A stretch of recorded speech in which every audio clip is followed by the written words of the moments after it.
Hello students, this is प्रवेश Kumar before you. आइए आज बात करते हैं मैट्रिक्स के बारे में। इससे पहले मैं आपको मैट्रिक्स का पार्ट 1 टीच करा चुका हूँ। अगर मैं आपको उस पार्ट की थोड़ी सी याद दिलाऊं तो उसमें मैंने आपको ये समझाया था कि मैट्रिक्स क्या होता है। इसके बाद मैंने आपको मैट्रिक्स की डेफिनेशन समझाई थी। मैट्रिक्स की डेफिनेशन के बाद मैंने आपको बताया था कि मैट्रिक्स को रिप्रेजेंट कैसे करते हैं। रिप्रेजेंट के बाद आपको बताया था ऑर्डर ऑफ मैट्रिक्स क्या होता है। ऑर्डर ऑफ मैट्रिक्स के बाद अगर आगे की बात करूं, मैंने आपको टाइप्स ऑफ मैट्रिक्स पढ़ाया था। टाइप्स ऑफ मैट्रिक्स में मैंने आपको समझाया था रो मैट्रिक्स क्या होता है, कॉलम मैट्रिक्स क्या होता है, इसके बाद हॉरिजॉन्टल मैट्रिक्स क्या होता है, इसके बाद वर्टिकल मैट्रिक्स क्या होता है। यहां तक मेरी आपकी बात हो चुकी थी, यहां तक कि मैं आपको स्क्वायर मैट्रिक्स भी पढ़ा चुका था। लेकिन स्क्वायर मैट्रिक्स समझाने के बाद मैंने अपना वीडियो लेक्चर ऑफ कर दिया। मैं आपको समझा चुका था कि स्क्वायर मैट्रिक्स क्या होता है, और जैसे ही मैंने हेडिंग लगाया था टाइप्स ऑफ स्क्वायर मैट्रिक्स तो मैंने अपना वीडियो लेक्चर बंद कर दिया था। आइए वहां से आगे बात करते हैं कि आखिर टाइप्स ऑफ स्क्वायर मैट्रिक्स क्या होता है। पहले बात क्लियर कर दूं, उस मैट्रिक्स को स्क्वायर मैट्रिक्स बोलते हैं जिस मैट्रिक्स में number of row equal to number of column हो जाए। Number of row equal to number of column हो जाए, उस मैट्रिक्स को हम लोग स्क्वायर मैट्रिक्स बोलते हैं। अब उससे थोड़ा सा आगे चलते हैं। Types of square matrix. Types of square matrix में डियर स्टूडेंट सबसे पहले जो कहानी आती है वो आती है अपर ट्रायंगुलर मैट्रिक्स।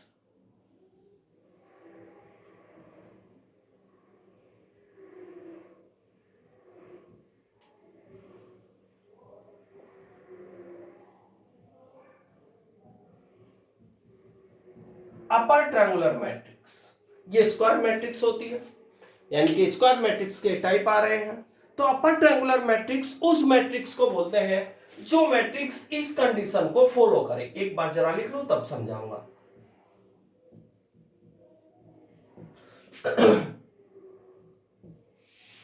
उस मैट्रिक्स को हम अपर ट्रायंगुलर मैट्रिक्स बोलते हैं जिस एलिमेंट की ए आई जे का मतलब एलिमेंट की, जिस एलिमेंट की वैल्यू जीरो हो, यानी कि उस एलिमेंट की वैल्यू जीरो हो जिसमें आई ग्रेटर देन हो जीरो से, यानी कि आई की वैल्यू बड़ी हो और जीरो की वैल्यू वो जे की वैल्यू छोटी हो, यानी कि उस मैट्रिक्स को अपर ट्रायंगुलर मैट्रिक्स बोलते हैं जिस मैट्रिक्स में इस एलिमेंट की वैल्यू जीरो हो जाए। ये एलिमेंट कौन है?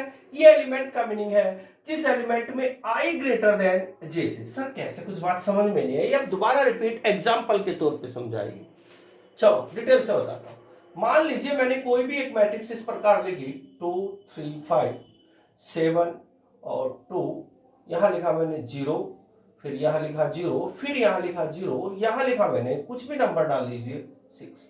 अगर मैं आपसे कहता हूं कि आप इसका रिप्रेजेंट लिखिए, डियर स्टूडेंट्स, अगर इसका रिप्रेजेंट आप लिखने लगेंगे तो A11, A12, A13, A21, A22, A23 and आगे A31, A32 और A33 आ जाएगा।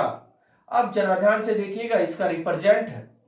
अगर मैं आपसे कहता हूं A11 की वैल्यू क्या है तो 2 है। अब यहां पर प्रत्येक एलिमेंट का नोटेशन ए आई जे होता है। देखो जरा, अगर मैं इस एलिमेंट के बारे में बात करूं, ये आई है, ये जे है। इस एलिमेंट का आई और जे, यहां पर आई और जे दोनों एक दूसरे के इक्वल है। आई की वैल्यू भी 1 है और जे की वैल्यू भी 1 है, तो आई और जे एक दूसरे के इक्वल है, इसीलिए इस एलिमेंट की वैल्यू 0 नहीं है। यानी कि यहां मीनिंग ये हुआ उस एलिमेंट की वैल्यू 0, उस एलिमेंट की वैल्यू 0 जहां पर आई जे से बड़ा हो। तो देखो आई जे से बड़ा कहां है, यानी कि ये वाला नंबर बड़ा, पीछे पीछे पीछे वाला नंबर बड़ा। तो पीछे वाला नंबर एक तो यहां बड़ा है, एक यहां बड़ा है और एक यहां बड़ा है, यानी कि जहां पर इन दोनों तीनों के तीनों एलिमेंट की वैल्यू 0 हो जाए उस मैट्रिक्स को अपर ट्रायंगुलर मैट्रिक्स बोलते हैं। यानी कि यार आपको सिंपल वे में बात करूं, जिस मैट्रिक्स में एक कोने में नीचे 3 जीरो आ जाए, एक बार और सुनिएगा, जिस मैट्रिक्स में नीचे एक कोने में लेफ्ट लेफ्ट लेफ्ट में एक कोने में 3 जीरो नजर आ जाए, उस मैट्रिक्स को अपर ट्रायंगुलर मैट्रिक्स हम लोग बोलते हैं। लेकिन बहुत बार कंपटीशन में ये बात पूछ ली जाती है। इस प्रकार का आपको कोई एग्जाम्पल दे दिया जाता है और पूछा जाता है कि बताइए कौन सी मैट्रिक्स है, तो आप चिल्ला के बोलिए भाई ये तो अपर ट्रायंगुलर मैट्रिक्स है, यानी कि उस एलिमेंट की वैल्यू 0 होती है जहां आई बड़ा जे छोटा, यहां आई ये जे ये, आई बड़ा जे छोटा, आई बड़ा जे छोटा, आई बड़ा जे छोटा। उम्मीद है अपर ट्रायंगुलर मैट्रिक्स आपकी समझ में आया होगा। आगे बात कर रहे हैं, दूसरा वाला टॉपिक है इसमें lower triangular matrix. Lower triangular matrix बिल्कुल इसका रेसिप्रोकल होता है एक तरह से। उस एलिमेंट की वैल्यू 0 इफ आई और जे में अगर हम कंपेयर करें जहां पर जे बड़ा और आई छोटा। अब देखो पहले मैं कोई एक मैट्रिक्स का ऐसा एग्जांपल ले लेता हूं जो लोअर ट्रायंगुलर मैट्रिक्स हो। जैसे मैंने लिखा है 5 0 0 0 7 1 2 3 9। इस मैट्रिक्स को आप लोग देखिए, पहले आप इसका रिप्रेजेंट लीजिए। अगर मैं आपसे कहता हूं इसका रिप्रेजेंट, तो A11 A12 A13 A21 A22 A23 A31 A32 और A33। अब जरा ध्यान से देखिएगा, ये I है ये J है, दोनों एक दूसरे के इक्वल, लेकिन यहां क्या बात करनी है, I less than J greater than, यानी कि I लेस देन होना चाहिए J से। I कहां है, पीछे पीछे पीछे है ना, देखो I पीछे J आगे, तो I यानी कि J बड़ा होना चाहिए। J कहां बड़ा है, यहां यहां यहां, यहां दोनों I और J इक्वल है, यहां दोनों I और J इक्वल है, यहां I और J इक्वल है, यहां I बड़ा J छोटा, I बड़ा J छोटा, I बड़ा J छोटा, यानी कि इन तीनों एलिमेंट की वैल्यू 0 होनी चाहिए। तो देखो तीनों एलिमेंट की वैल्यू 0 है कि नहीं है। ऐसी मैट्रिक्स को हम लोअर ट्रायंगुलर मैट्रिक्स बोलते हैं। सिंपल वे में बात करो, उस मैट्रिक्स को लोअर ट्रायंगुलर मैट्रिक्स बोलते हैं जिस मैट्रिक्स में ऊपर वाले कोने में ऊपर वाले कोने में 3 0 एक साथ नजर आ जाए, उसको लोअर ट्रायंगुलर मैट्रिक्स, फार्मूला ये वाला माना जाता है। ये लोअर ट्रायंगुलर मैट्रिक्स का फार्मूला डिनोट किया जाता है। अब अपर ट्रायंगुलर मैट्रिक्स में नीचे अगर 3 0 आ जाए, देखो नीचे 3 0 आ रही हैं, तो इसको कहा जाएगा अपर ट्रायंगुलर मैट्रिक्स। इससे आगे बात करते हैं। ये मैंने आपको अपर ट्रायंगुलर मैट्रिक्स समझाया, लोअर ट्रायंगुलर मैट्रिक्स समझाया। अब आगे बात करते हैं, नंबर 3 पे बात आती है। नंबर 3 पे बात आती है डायगोनल मैट्रिक्स। डायगोनल मैट्रिक्स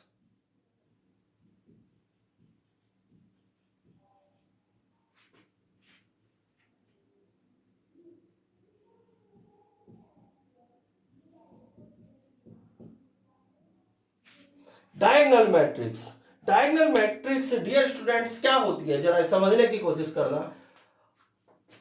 जब कोई मैट्रिक्स इस कंडीशन को फॉलो करे, ए आई जे इक्वल 0, यानी कि उस एलिमेंट की वैल्यू 0 इफ जहां पर आई और जे एक दूसरे के बराबर नहीं है।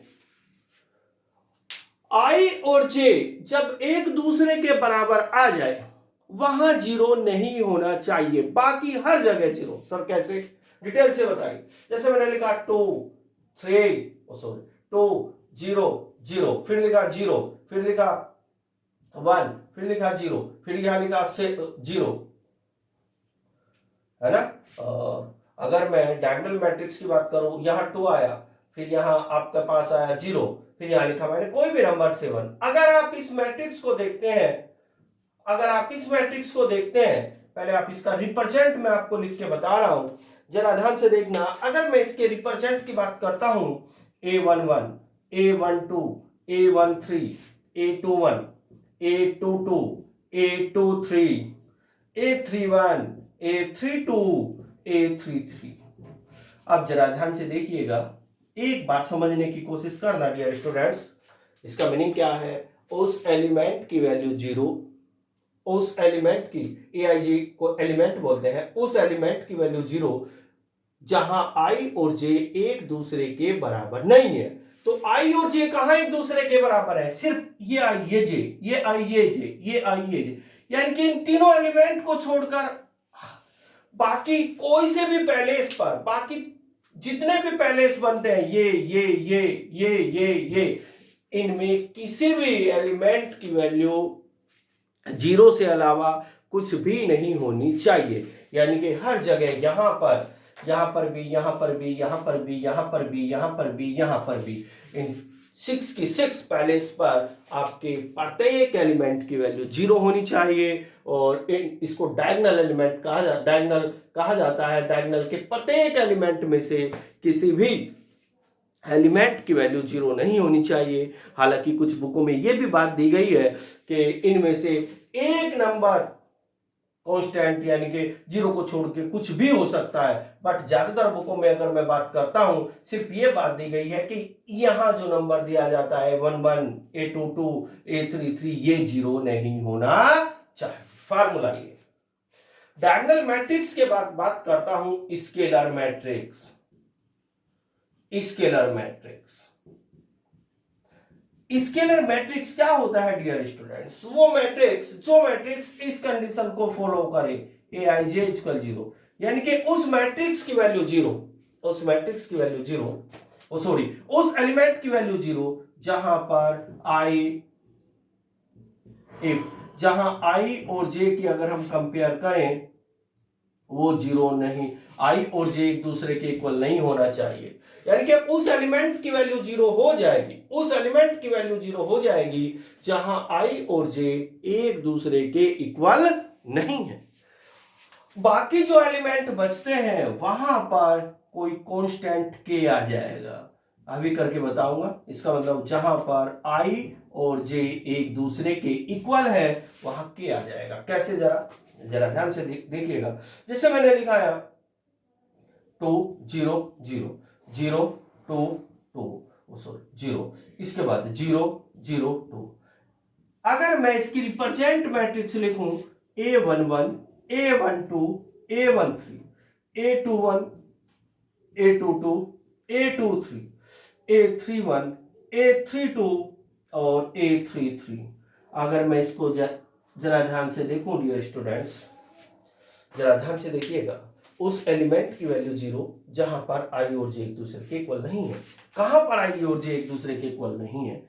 यहां पर ये i ये j दोनों एक दूसरे के इक्वल नहीं है, ना यहां पर, ना यहां पर है, ना यहां पर है, ना यहां पर है, ना यहां पर। अर्थात जहां मैंने अंडरलाइन किया है वहां एक दूसरे के इक्वल i और j नहीं है। तो वहां ध्यान से देखिएगा, ये भी जीरो, वहां पर प्रत्येक एलिमेंट की वैल्यू जीरो 0 0 0 0 0 0। और जहां पर i और j एक दूसरे के इक्वल है, i j एक दूसरे के इक्वल, i j एक दूसरे के इक्वल, i j एक दूसरे के इक्वल, वहां पर एलिमेंट की वैल्यू एक जैसी होनी चाहिए। अर्थात अगर यहाँ 2 है तो यहाँ भी 2, यहाँ भी 2, अगर यहाँ 7 है तो यहाँ भी 7, यहाँ भी 7, अगर यहाँ 9 है तो यहाँ भी 9, यहाँ भी। इस मैट्रिक्स को हम स्केलर मैट्रिक्स बोलते हैं। लास्ट में आता है आपका नंबर 4 पर आइडेंटिटी मैट्रिक्स। आइडेंटिटी मैट्रिक्स ये नंबर 5 आया होगा। आइडेंटिटी मैट्रिक्स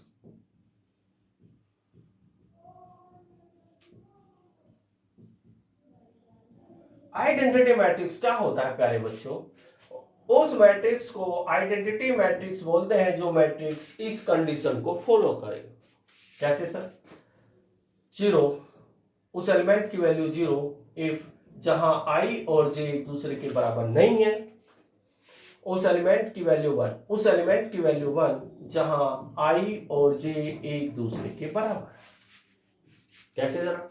अगर मैं कोई भी एग्जांपल के रूप में लिखूं 1 0 0 0 1 0 0 0 1, इसकी रिप्रेजेंट मैट्रिक्स देखना।